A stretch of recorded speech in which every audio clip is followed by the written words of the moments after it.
All right, welcome to another edition of Goalie Resiliency. I'm Chris Dawson along with the one and only Dr. Rob Graham. And today we have a World Junior champion, U18 champion, NHL draft pick, first round OHL draft pick. What a resume for Ben Gaudreau. Yeah, 100%. And even though he's a part of our Young Gun series, there's nothing young about his career and the experiences that he's had.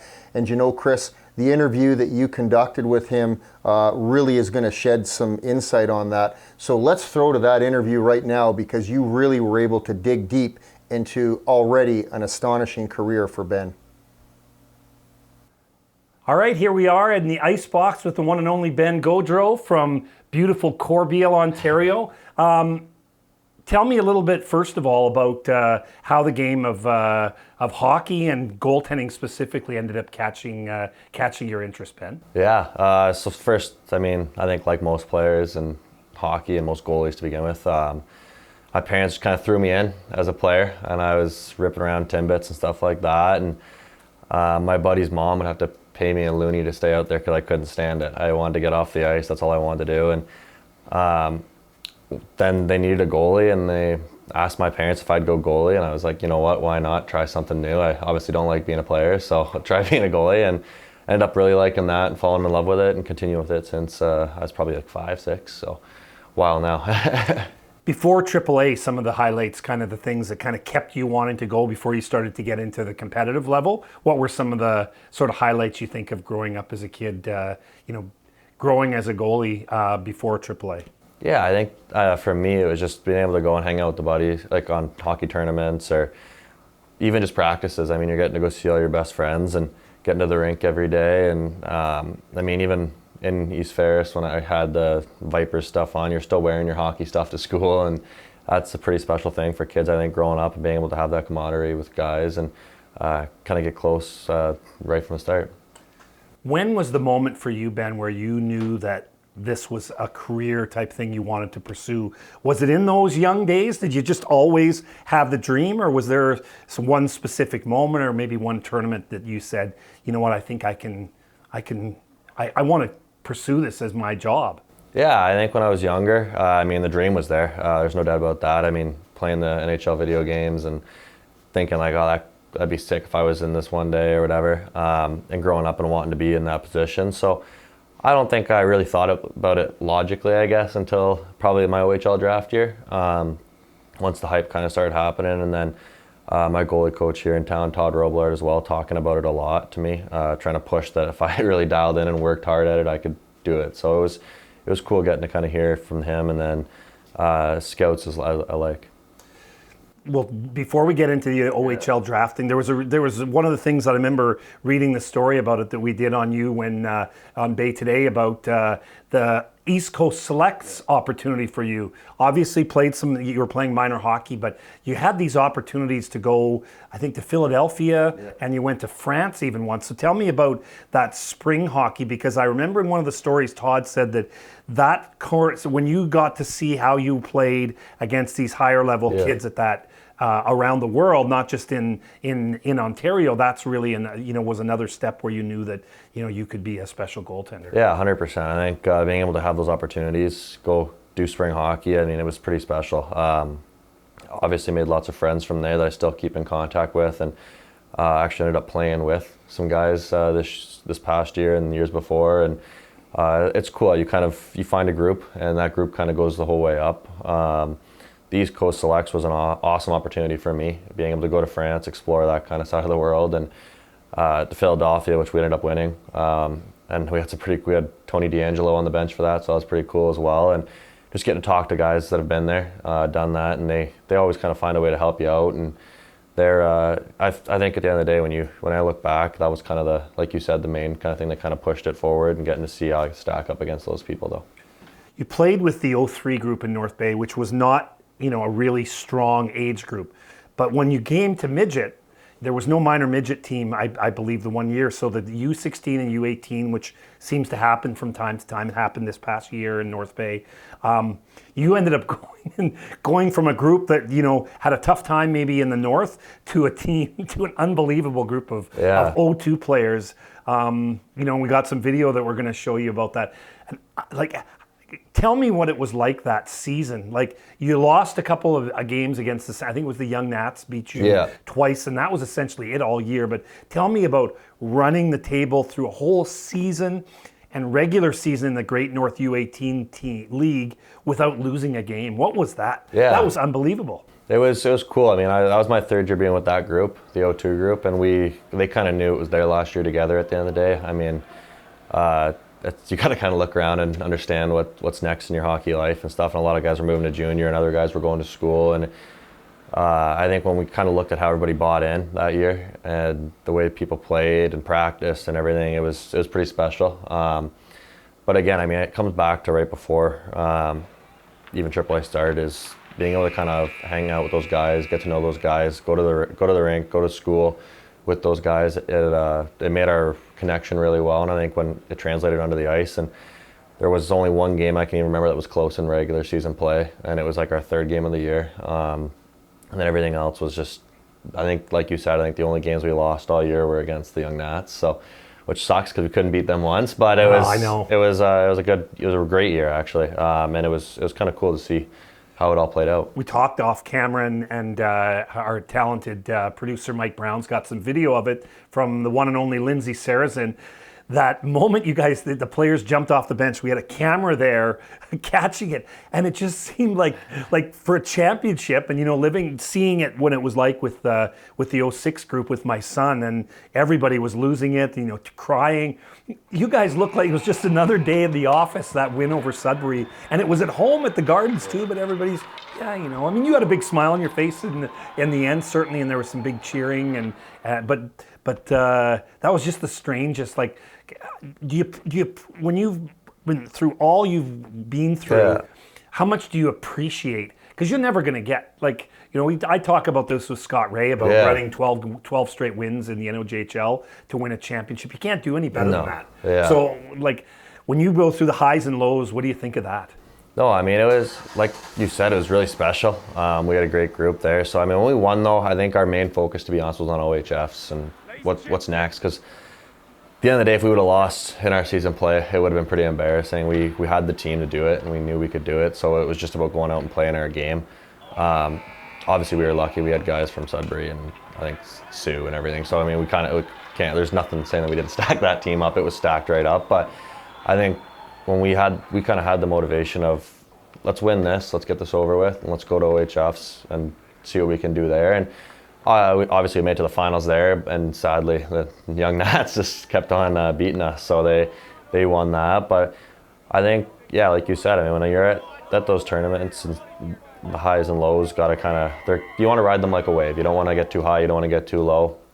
You just got to try to kind of stay even keel. And you're going to love talking to Rob. Yeah. That is Rob Gray. You took a page out of the Rob Gray of Techno Resiliency book with the highs and lows. That's awesome. But no, I think you just want to stay nice and calm. I mean, if you have a game where you let in 10, you don't want to go into the change room and want to end it. You want to kind of go, okay, well, you know what, it wasn't the best game, but got to reset and focus. And you're only as good as your last kind of save. So if you go into every game either hating yourself or loving yourself, it's usually not going to go good. So you just got to go in there and focus on what the task at hand, and I think just stay dialed, and that's the best thing. Yeah. Obviously, the losing, you wanted to play a little bit longer, but another special moment not long after that OHFs was you got drafted in the first round, which is not something that happens very often. Tell me about what that experience was like for you. When you talk about highs and lows, like, you obviously very disappointed to not get an opportunity, because I think it was a Telus Cup still at that time. Yeah. You didn't get an opportunity to go to nationals, but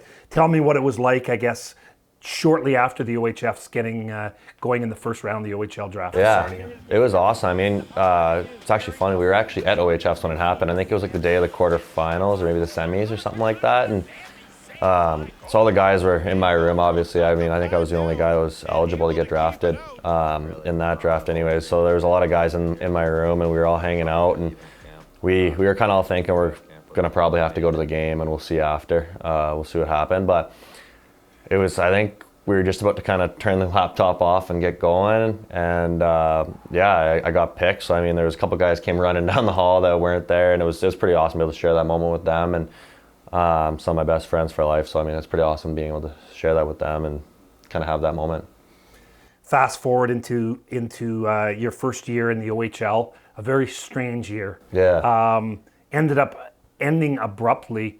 Tell me about how that was, and then what you did. I mean, I saw you at the gym. Some of the crazy stuff you did in boots, and getting guys shooting on you in a gym in the middle of nowhere. And then you had an opportunity come up with Canada's under-18 team in a tournament in Texas, and you didn't play all year. Yeah. Now tell me a little bit about that experience. And you weren't the number one. You weren't even really thought of to be the number one guy, but you pushed your way through and outplayed the Matvei Michkovs and some of the talented American players and won gold. What was that experience like, and how mentally tough was that as a test for you, Ben? No, that was one, like, when you think about it tough, that was probably one of the toughest things you kind of had to go through as a player. I think everybody that kind of went through that age group can kind of vouch for that as well. I mean, right when you get your OHL career started and starting to kind of get going, I was starting to play after Christmas, and the next thing you know, it's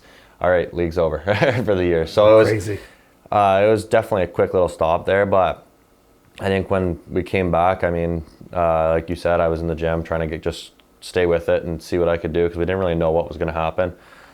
We didn't know if we were going back for the next year, or if it was going to be called off again. So we were just trying to stay focused, stay ready to go. And I mean, there's nothing else you really could do. So I mean, when leading up to U18s, I was actually playing roller hockey with some guys. We had some 5-on-5 games down in Corbeil there.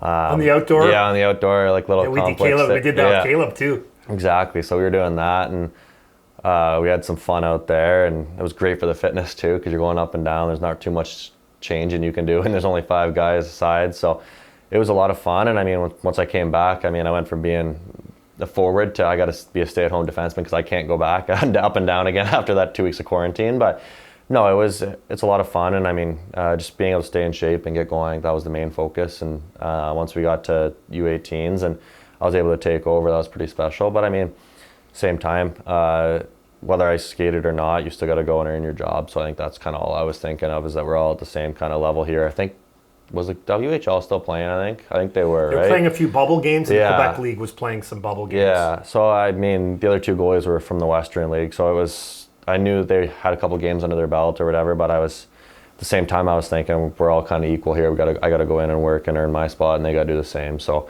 I didn't want to kind of sit there and kind of give them the benefit of the doubt and be like, or myself the benefit of the doubt and be like, they've played, they can have it, kind of thing. It's I want to go in there, I want to earn that and be that guy. How weird was it in Texas at that time? Because I remember talking to Colton Point when he had been in, obviously, North Bay, another great North Bay goalie that you've looked up to, and he told me, he goes, Chris, this is a whole new world. Was it like that at that time? I'm not sure if the timeline was the same when Colton was just telling me, like, there's very little COVID restrictions at all. He felt like it was kind of back to normal. Was it like that back at that time? I believe it was. We were so like quarantined up, like the goalies we had our own rooms because they didn't want a goalie to like get another goalie sick and then it's 2 goalies are out or whatever. So goalies, like the first like couple days we were there, we couldn't even do anything as a team. You had to stay in your room. So for 4 days I was in my room by myself, food getting delivered to my front door, and that was about it. So it was definitely weird, but once we started going out and kind of going to play like soccer in the front yard of the hotel or whatever, like whatever we were doing, or throw football, we got to kind of see a little bit more of Texas and all that. And it's a beautiful spot. I mean, I can see why guys want to play there. So it was a lot of fun, but yeah, it was definitely different. You never really saw people wearing masks or anything like that, which, I mean, you're here, you still see it sometimes. So it's definitely a culture shock for sure. So you get through that, you win that medal, NHL draft comes up. Yeah. And it's all that weird scenario. Tell me what that experience was like for you. You didn't get a chance to go like in the Sphere. You had to sit at home like even different than the OHL draft. You weren't around all your buddies. You just had your group at your house. So tell me what that was like getting drafted by the Sharks. Yeah, I mean, it was awesome. At first, I mean, we were going in the draft. I didn't really know what was going to happen. Like you said, it was kind of that year where I think I had 5 games played, and they were good 5 games. I thought I really showed off what I could do, but at the same time, I mean, the business decision, you're not going to make a pick on somebody that's only played 5 games. So it's, I think my latest ranking had me at 68, and I ended up going 82nd. So it was, or 81st maybe, I think. But it was, it's one of those things where you look at it and you didn't know what was going to happen. So when we kind of had a couple teams say that they were going to take us in the 2nd round, and that passed by, and now you're kind of sitting here going, uh-oh. But at the same time, you got to look at it. It's a 2nd round that just passed. That's it. So I kept kind of praying and hoping that it was going to work out. And sure enough, San Jose was able to trade down and pick me there at 81. So it was awesome. Awesome. We go through, I remember seeing you at Chippewas in the summer of 2018, it would have been. And you and your dad were coming to visit Colton Point, and I'd helped Colton a little bit in organizing a little to show his equipment off his gold medal.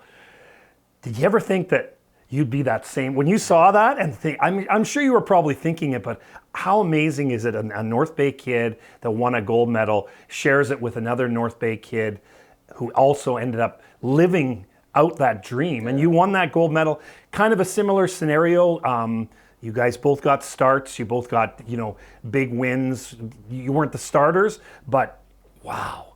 Yeah. What an experience that was on the East Coast, winning gold with Team Canada. No, it was awesome. It was a lot of fun. Just being able to get out there with the guys again. And I mean, like I've said before, you kind of get that group and it goes up. So getting to see all the guys that I saw at U18s and U17s and all that, was awesome. So I mean, it was an awesome opportunity for us, and it was a lot of fun being able to play and kind of call yourself a World Junior Champion at the end of it. So you had a really good run. Same with the battalion. Darn London Knights. Yeah. Hate that you have a great run in the playoffs, and then you make a decision, a tough decision you had to make with your agent and with your family. You opt out of signing with the Sharks, and which allowed you to become a free agent. You go to Tampa's camp, and then you get traded to Erie. And the Erie season was going well. You're hoping to earn a spot. Yeah. You had the interest of Tampa Bay, but what happens?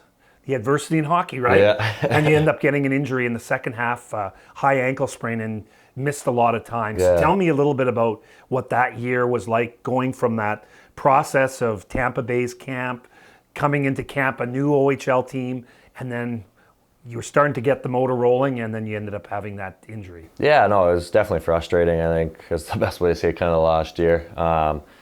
I think when we kind of made the decision with San Jose, it was pretty mutual. I think the new ownership or the new management there wanted to go different ways with a lot of their prospects, so it's just kind of how it kind of worked out. But yeah, I mean, going into after that was Tampa, and I thought I had great showings there, so I was unfortunate when that didn't work out. And then once I got to Erie, I mean, it was honestly awesome. Like you never really kind of thought when you get traded, it's never a good feeling, obviously. And the way it happened too, probably wasn't the best scenario that could have went through. And so then once I kind of got down and got into Erie, it was pretty special though. I mean, being able to see Stan Butler as our coach there, who's pretty much a North Bay legend at this point. It was kind of cool to have him as my coach, who ended up being an awesome coach, and I think really helped me out and really helped me kind of get to the point of where I am right now. And then thank God I was there, because the injury, I don't know how it would have been anywhere else. Our athletic therapist there was unbelievable. So he was able to get me back pretty early on my ankle and get me back for playoffs. So I was able to play a couple games before the OHL career was done.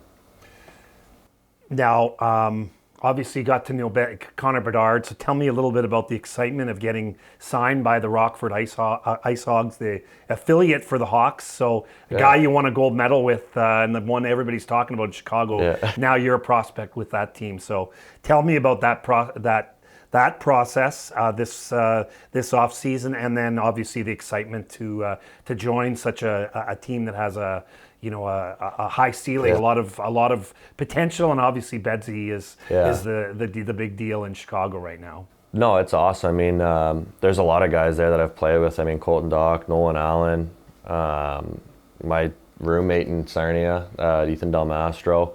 I'd have to look at the list, but there's multiple guys. So it's pretty cool being able to kind of go into a team like that where you know a lot of guys.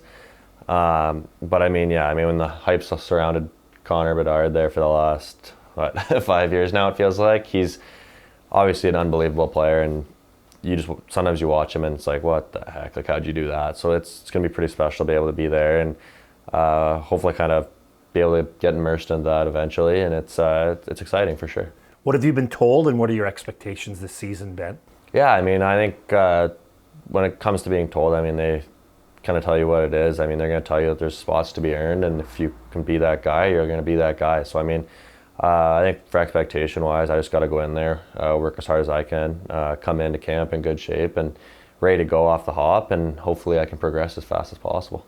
I always throw it out there at the end, talk about family and Rob and Charlotte and the support your family's given you to get to where you are right now. So maybe tell me a little bit about what they've meant to this journey that you're on. Yeah, no, they're amazing. I think they've done pretty much everything for me. At the end of the day, it's you can't really get anywhere unless you don't have support like that. So having them, I mean, since I was young, they put me in and kind of forced me to be in. So if it wasn't for them, I probably wouldn't be here right now. So it's pretty special to have them and still caring and pushing me and everything like that to make sure that I can kind of get the most out of it. I can't thank them enough. What an excellent journey, and the best of luck to you, my friend. Awesome. Thank you. The tough part of the interview is coming up now, as Ben's going to chat with the one and only Dr. Rob Graham. Thanks again, Ben. Oh, thank you. Well, Chris, once again, we call it goaltender resiliency for a reason, and you were able to uncover some of the resiliency that Ben has had in his young career. Just remarkable, really. Well, you know, talk about not playing all season and then going to a international tournament. Last one that Russia was in, when Matvei Michkov, who everybody's going to get to know on the Flyers this season, was the star of Russia. For him to come in, seed two goalies from the Western League that were actually still kind of playing when the OHL was completely shut down, and end up winning a gold medal was, I think that one really stood out. And I mean, some great insight into, you know, going down to Dallas and playing his first couple of games in that season. And again, you think of Ben as a role model for kids in the North Bay area. You know, we're really lucky to have guys like Ben, who, as you've mentioned too, Ben's really given back to our local community, and he's really good to work with our young kids. But, you know, for our kids in this community to have a world junior champion like him and Colton Point and others, we're pretty fortunate. And Kenny Appleby, definitely become really close friends, and a guy that Ben looked at and idolized. The deep dig with you is coming up. A lot of great insight and some pretty tough questions for Ben Gaudreau in this next episode. Well, what an honor, Ben, to have you in the Icebox. You are a part of our Young Gun series, but, you know, listening to your interview with Chris, there's nothing young about you in terms of your experience with hockey. And you might be younger in age, but you have had some incredible experiences thus far in your hockey journey, and I'm sure more to come. Reflecting back, and is there an experience or experiences that you really kind of have clung to that has kind of helped elevate you and that you've really grown from? Yeah, I mean, I think, like, it's going to kind of sound stupid, but I mean, I think everyone, like you, I think you learn something with everything you do. I mean, you got to take the bigger points out of everything. And it's kind of funny because being with all these different NHL teams already, there's different voices and they're telling you different things. But what I've kind of learned now, I mean, on my third NHL team, I guess, and camps and stuff like that, is that every guy's going to tell you something and everything works for different people, but you got to kind of find the things that work for you and help you out. And that's kind of how I've tried to kind of manufacture everything into it, is that same way. And whether it's off ice, on ice, gear wise, mental wise, everything's got to be kind of done to what helps you the best. What a great piece of advice for young goalies out there, you know, to get to your level. It seems to me that what you're saying to me, Ben, is you've learned to kind of follow your instincts. You've learned to kind of follow your gut. And when you get to your level, you're going to have a lot of people guiding you, maybe misguiding you. Yeah. And so learning how to follow that inner voice is really important, is what you're saying. No, 100%. I think, I mean, like example in Tampa, they got Vasilevsky there, and if they tried teaching me how Vasilevsky played, I'd probably be awful at the end of the day because I just can't play that style, especially now that he has those 2 bionic hips there. So there's certain things certain people just can't do, and you got to play a different way. And it was nice to have the Tampa goalie staff there, in Syracuse especially, where I ended up finishing last season. They really kind of, everything was very personal and how they wanted you to develop and stuff like that, which was really cool. And I mean, going into now with Chicago, it was the same thing at development camp, and it was really cool as to kind of how they pulled us apart and explained different things personally, and basically said, try this. If you don't like it, don't do it, because it's just, if you're sitting there going, this doesn't work and this isn't working, now you're going to be in your own head and things aren't going to go well. So it's cool how personal goaltending is at the end of the day. Again, great advice for people like myself and other goalie coaches that are out there that maybe try to fit kids into a box, you know, that kind of differentiated approach where we have to look at, you know, who are you? We had Mike McIver in here. Mike McIver, Adam Dennis, and Nate McDonald have said is probably one of the most athletic goalies they've ever had. And they've had to look at Mike, and they've had to kind of tame that athleticism and work custom to that. Great insight, fabulous. This show is called Goaltender Resiliency, and there isn't any goalie that we've had on here that has not faced adversity and has not had to overcome versus be overcome by challenges. You, like any other goalie, having listened to your interview with Chris, have had to face a tremendous amount of adversity. Is there something that you can offer young goalies out there? Because adversity is a part of the game. How do you deal with it? Like, is it something that innately you've been born with, or do you have special skills or talents or routines that you use to help you overcome? Yeah, I mean, I think you got to be your biggest critic and your biggest fan at the same time.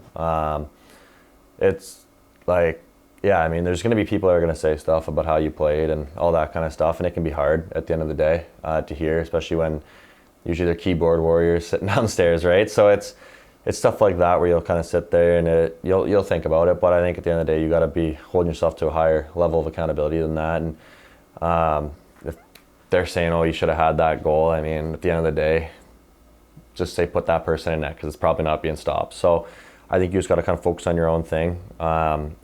Obviously lean on family to support you, I think is a big one as well. But yeah, I think it's just knowing yourself, being confident in what you can do. I think the best way to honestly like push through it is just work hard. If you work hard, you give yourself confidence. I know when I was playing my best hockey, I was bagging myself in the gym and then bagging myself on the ice and going out and playing 3 games in 5 or 6 days, right? And it's hard, don't get me wrong, but I mean, that's kind of what you're getting into. It's the profession that you want to do. And I think if you want to be confident in yourself, you have to put the work in.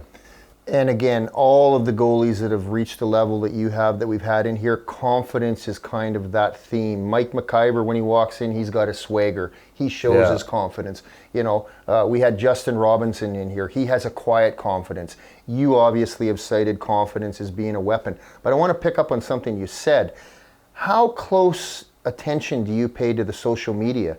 Because social media has changed the game from the 60s to the 70s. Is that something that you consciously say, I'm shutting my phone off, I'm not looking at what the critics say? Any insights on that? Yeah, no, 100%. I think, you know, obviously, like you said, it's new. And like, even in like the last like 2 years, I thought it's really kind of boomed from there. I thought before that it was pretty tame. You'd have a few little things and it didn't really bother you. But getting onto the bigger stages, that's where you're going to see it more, obviously. I mean, when you're playing in Sarnia and you have a bad night, there's not going to be too many people saying too much stuff.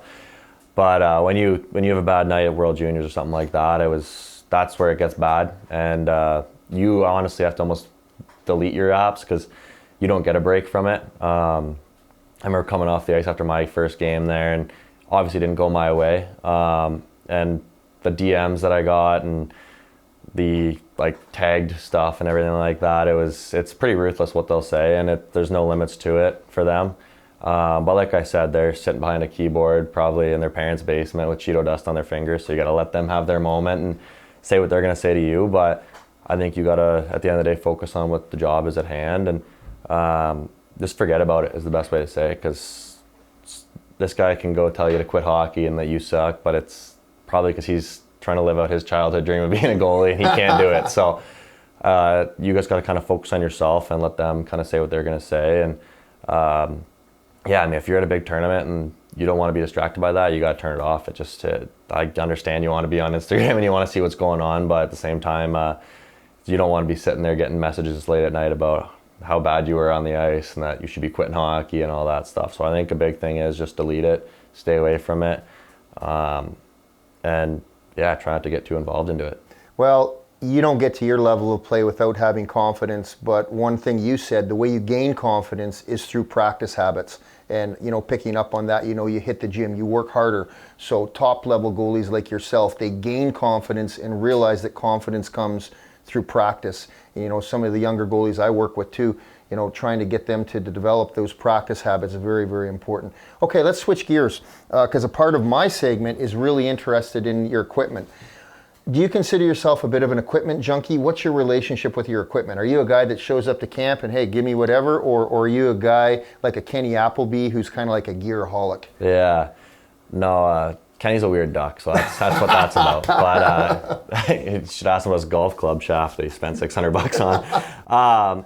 No, I don't go down that road too much. I do a little bit here and there. I think this year I kind of started doing it a little bit more. I tried some other sets out in different companies and stuff like that just to see what I wanted to be in. I like the feel of Bauer, and I honestly can tell you I don't know why I like the feel of it. I like the feel of it because it feels good. Okay. But I've switched a couple things with my gear. My gear is pretty much, like, it hasn't really changed since I got into the league in 2019. So I've been kind of using, like, I think it was like the 2S stuff since then. I like really, really stiff gear. So my pads are like as stiff as they can possibly get. I had to get, like, my pad length is all weird and wonky because of how my legs are. So I think it's like, I got like a medium knee rise, but like a large or extra large pad length. So it's kind of a little weird, but I got that. And then a different boot. I think it's like a 90-degree pro stiff boot or something like that. Interesting. But again, just something to make it as stiff as possible, basically. But other than that, I mean, it doesn't really get too complicated. Trying to think of something, but well, there really isn't. The stiffness is my one thing. The stiffness. Now, for young goalies that are watching this, tell me, because that stiffness, there's obviously a relationship between your rebound control and why you want that stiffness. So maybe tell our younger goalies what that stiffness means. No, 100%. For me, stiffness, number one, when you're playing the OHL, you don't get too many sets of gear, so I wanted something that was going to last me a little bit longer. Interesting. A functional aspect. Exactly, yeah. When you're only getting 2 sets and you're practicing every day and playing games, it just doesn't hold up. So I wanted to hold it up as long as possible. The second reason, like you said, when it comes to rebounds and stuff, to me, a rebound that goes from me to you away, I'm not going to be able to beat that. But if I can kick that rebound out another 5-6 feet to a guy, I feel I have a better chance of getting to that rebound. So I like to be able to fire my rebounds right off my pads. And I mean, most of the time, like, there's been times where guys come in and I've been able to kick a rebound way out. I feel like my pads are pretty active too, or my legs are pretty active too. I try to find a way to kick pucks out and to the right place. Doesn't always work out that great, but I try to. But yeah, I mean, I think, like I've said, I like to kind of have pucks go further. I mean, some guys like the soft pad because it drops the puck almost dead right there for you. But for me, it's always been trying to kick that puck out as far as possible. Well, if you ever want to try the pads that Chris and I wore back in the day, those we didn't have a choice. Those pucks stopped dead right there. So it was a much different game. Now, you brought a piece of equipment. Let's take a look at this. So tell us a little bit about what you brought in here. Yeah, so it's my World Junior helmet. It was pretty cool. We got to kind of work hand in hand with the painter who BMF designs right there. Okay, nice. I'm going to hold that up for Mike. Yeah, so let's 100%. Take a look. But it was pretty cool to be able to do that. Throw some stuff on the back that's kind of personal, whether it be the Ontario stuff or family relations, or one of my friends passed right before that, so I was able to have him up on there. And then having just kind of the Halifax, Moncton vibe of it all. with the ships and the lighthouses and all that kind of stuff. It was really, really cool. And just being able to kind of have a helmet that proves you were there with Hockey Canada is pretty special as well too. Yeah, that's one thing the grandkids, I'm sure one day will be trying on. Yeah, sure. no, it's definitely something that I think is that's great. Going to be around for a while. So well, thank you for sharing that. No, 100%. Well, we're going to wrap this up, and we're going to play for you, Ben. If you've seen any of the segments, yours is going to be called 5 Silly Questions. Sweet. Okay, 5 silly questions. What's the best excuse you've used for being late to a practice or a team meeting? See, I don't know. The only time I was ever late was in Sarnia once, as my alarm didn't go off, and I was just completely honest with them and said it. I get very anxious about my time. I will be like an hour early usually before that, except for today, I guess, with supper running a little late. But usually I'm pretty anxious about my time there, and I like to be nice and early. So excellent. Young goalies, take note of that. Yeah, good. If you opened a store, what would you sell, and what would the name of your store be? That's a good one. I don't know. That's an interesting one. You know what? It'd probably be goalie gear or something like that, or hockey, something to do with hockey. Memorabilia. Yeah, exactly. Something like that. I'd have to say. I think that's a pretty big part of my life, and I could probably get away with knowing a thing or two about that. So there you go. Awesome. There you go. Tough one. You get 1 hour on the ice with any goalie, and it can't be Chris or myself. Who would it be? Oof. That's a good one. I think Carey Price, to be honest. I grew up watching the guy. You are the third goalie. You are the third young gun who said Carey Price. You know what? I think he's just that guy. I think when you're growing up, you see him, and it's somebody you want to go on the ice with, and you want to be like him. He's, I think, for probably a good, I want to say like close to 10 years, he was the guy, right? So it's pretty cool to be able to see a guy like that. And I mean, he sent us a video at World Juniors too, which is pretty awesome. And my second guy, I was on the ice with him in San Jose, James Reimer. So it's kind of hard once that guy goes too. So I mean, I grew up being a Leafs fan when I was real young. Ended up switching that up, thank God. But when I was real young, I really liked James Reimer, and I had a poster of him, and he was my guy. So it was cool to be able to be on the ice with him and talk to him and all that. So interesting, the impact that Carey Price has had on our young guns. Oh yeah, very interesting. And I think a lot of people are attracted to his demeanor, his calmness, his integrity, and all of those aspects. Okay, 2 questions left. If you had a pet parrot, what would you teach it to say? That's a crazy one. I don't know. You got the tough ones, Ben. Yeah. I don't know. Probably finding a way to chirp my buddies or something like that, just to give them a hard time, especially if we were playing video games or something, and just to give them something. But I don't even know. So it's a family show, so you would just say, all right, something to chirp your buddies. All right. Something to chirp the buddies. Yeah, right. I don't know. It has to be personal for each one. Okay. Parrot would have to learn a lot. Final question, if you know the segment, Game 7, you're in control of the music in the room. Ooh. Rock or rap? Rock, for sure. I can't lie.